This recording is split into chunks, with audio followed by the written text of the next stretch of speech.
and welcome to Orlando, Florida. We are here with the roofing process at the Rosen Center, and we're going to be learning about recruiting.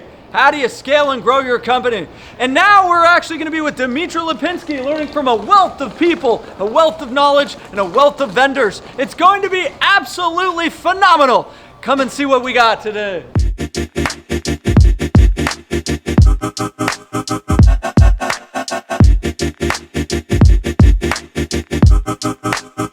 All right, so we're here at the roofing process conference, and we set up the booth and we game plan. With our sales guys, it's so important to kind of all be on the same page and understand, like, what's the objectives, what's the products, what's the packaging, what's the way that we're gonna work together as a team. And it was really cool to even just like bond together with Jessica and Jared and Nesta and team and Cam and just figure out how we can go make a difference. Come with me. Number one advice you'd give a roofer? Safety comes first, always. Safety first. Don't fall off the roof. If a roofer fell off a roof, what would you do and tell him? I would record it because I'm a videographer. Great content for Soldier. Pitch me this water bottle. Sell. This water bottle saves my life because we need water Why would I need it? to survive. Damn, she's good. If you got a fish hook stuck in your face, how do you get it out? Oh God, I'd tuck part of the cheek back and try to pull out a little barb. I usually just cut it off the whole face. Extra Dynamics. Yo, what's up, brother? We're right here. If you had a female roofer get on your sales team, get with your other male roofer on his sales team, and then she gets with A few moments later. a dude on your sales team, and then another dude on your sales team, but she's a really good sales rep, what do you do? Leadership is not what you preach, it's what you tolerate. I would not tolerate that. That sets an example for your entire company. Favorite cereal? Golden grams? Are you kidding me? Whoa, whoa, whoa. Real question. Soggy or crunchy? Crunchy. Like, Crunchy. You don't wait till they get soggy? Absolutely. And sometimes we make sales a lot about us. But I'm like, dude, it's not about us. It's about the change that we get to make in our clients' lives. It's about the impact that we get to see in their business, their reps. And the more that we can see those changes and impacts, the happier we are, the more they want to keep paying us, the more that it's a good exchange of currency. So many times people see sales as like, I'm going to get you, I'm going to take your money. But if we look at sales as like, it's an exchange of value, and I shouldn't feel guilty for taking your money because I know the value I'm going to return back is much greater than the money I'm asking for. Why? Because I've proven that, I've done that, we have great reviews, we have great system, and just being in a position of knowing that exchange of value is there doesn't make me feel bad at all serving our clientele, that and a huge piece of this audience is our clientele. Raise your hand if you feel like Gen Z and Gen X and the younger generations have gotten a lot more soft. I believe. But the problem is they've actually just gotten more in touch with what their true desire is, and it's not just shove like work down my throat and just, I want freedom. I want more security. I want impact. I want fun. I want growth. I want community. Now ask yourself, does roofing and your job, your positions you're recruiting for, does it provide those 6 things? Say yes. This job is one of the few industries that provides all 6, and it does it so well. Am I right? Yes. The problem is it's like disguised. It's like this Lamborghini that's camouflaged in dog shit. Visualize that for a second. So we got done with the speech. It was awesome. I had people come up and say that was better than the Shark Tank speech, that was better than a lot of people, and it just feels so cool to be able to make a difference and impact people's lives. But the real question is, what are people doing with the content that I put out there? And it's been cool because I spoke last year, 12 months ago, and I've had people come up to me and say, wow, we implemented what you taught last year, so excited to take it to another level, and we've grown by 10x, we've grown by 3x. I've had multiple companies say that. So what I taught was, I said, how do we see a recruit that's potentially looking for some opportunity, and we open our mouth and share our story? And so it's funny, I gave out free tickets to Door to Door Con and some shirts and books, and I had them pass to the right, pass to the left, pass forward, behind. Why? Because I just want to keep them engaged, you know what I mean? So I told a story, and every time I said the word right, every time I said the word left, they had to go move. And one of the biggest things when I speak is it's all about active listening and participation, because 80% of the stuff we learn, we forget simply at these conferences. A lot of people go to all these conferences, I see them every year, and I'm like, you're exactly where you were a year ago. And there's a guy I sat down with after this speech, I said, cool, you're doing the same stuff you were doing last year. That's embarrassing. I'm surprised you're even confident enough to come and tell me that. And the biggest way to scale what I taught on as a recruiting is, you can make millions and get faster, farther through creating leverage in the recruitment process, because only one person can talk to so many people in a day, and only one person can sell so much. But if I had an army of salespeople training and I could come up with systems and best practices to get these guys going, that's really how you get an enterprise value, creating confidence in yourself. If you lose a rep, I know exactly how to duplicate a new one if I needed to. And learning that practice is so invaluable in your business. The catch-all! Can you catch me? Quick!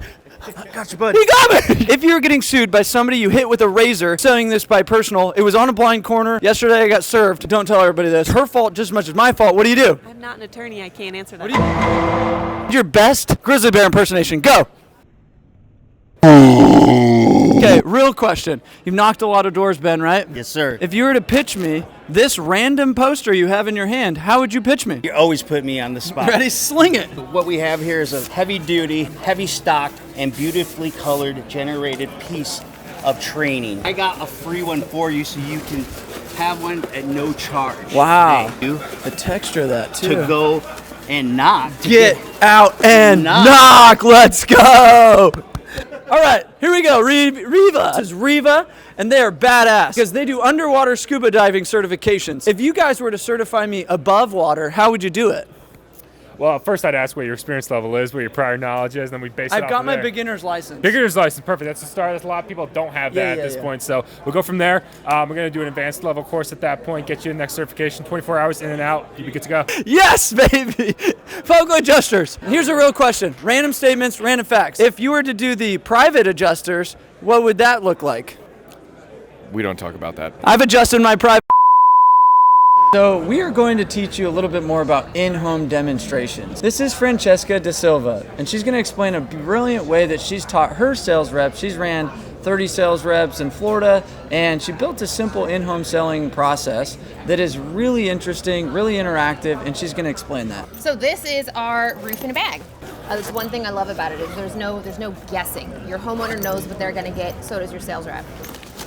All right, so obviously Francesca has put an amazing business model together where if you're interested in just saying a done for you, she's already nicely put them in little like laminates, and she's got them all cut out, and she's got all the little like safety precautions in the bags. You guys can hit her up at roofinabag.com. And I'm here in Orlando, Florida with the one and only Jory Sullivan. He is an all-time hero in the door-to-door space, and if you do not know who Jory is, you better start going and following him. I want to start out by saying I was terrible when I started door-to-door. I didn't know anything about door-to-door. I was terrible, and the fact that something like Door-to-Door Con exists would have helped me propel faster to my goal. So Sam, I want to give you a big shout out for creating a system and a program that people that want to get in the space can win fast, and win often. I'm honored, and he's taken his time out of his day to come and interview with me, and it's a pleasure. So let's dive into it. This is the fence. Oh yeah. Yes, we've all seen Home Improvement, Wilson. Yes, this is my new neighbor, Wilson. Okay, let's see it. Ready? All right, comment below. Who's winning? I'm winning. What do you mean my butt kicked? ¿Cómo estás? How are you? Eres bien loco. I am super crazy. ¿Dónde naciste? Where was I born? ¿Dónde son tus papás? Where are my parents from? One more. Stump me. A really hard one. Great. ¿Cuántas hojas tiene tu libro? How many pages does my book have? Oh, shoot. You owe me a high five. No sabía que hablaba español. Ah, qué bueno. I can beat your car in a foot race. You owe me the rest of that Red Bull. Ah! You cut me off! No, you didn't! Sucks to suck! Sucks to suck! Yes!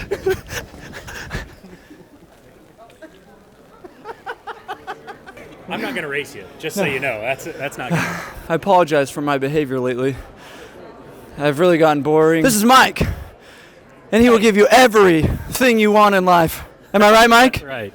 Hey, you want, I deliver. And they will literally pay you in Bitcoin on futures of just guesstimating, well, one day it's going to be worth 100,000, so might as well give you the Bitcoin worth 100,000 today.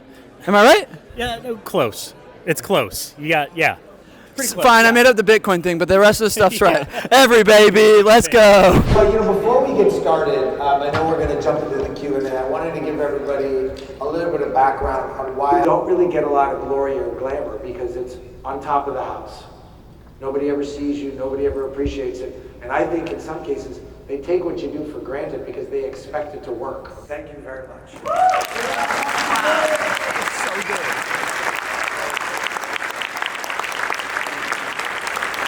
All right, about to go see Marcus Lemonis. Hey, that was amazing. Sam Taggart, nice to meet you. That was great. So we just got done hearing from Marcus Lemonis, and one of the biggest things that he talked on at the very end hit me super hard is all about customer retention and employees. And he said, ask yourself, like, what's your customers obviously experience? They're going to give you customer reviews, but he's like, what's your employee reviews? And I never thought about it like that. And it's like I've had in business where I've had to hire a lot of people, fire a lot of people, change a lot of departments, and mix and match, and business is messy.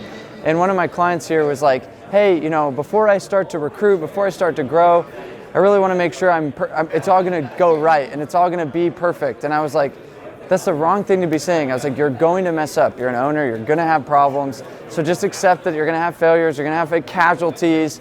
But it's like, as long as you stay aligned and you say, I'm going to show up as the best version of me, whatever that looks like, hire the people that I choose to hire, take ownership, and do my very, very best, that's like all about growth. And then he said something that hit me really hard, is he's like, there's a lot of times because I spread myself so thin that I end up making more mistakes. And me personally running a business, I've done that.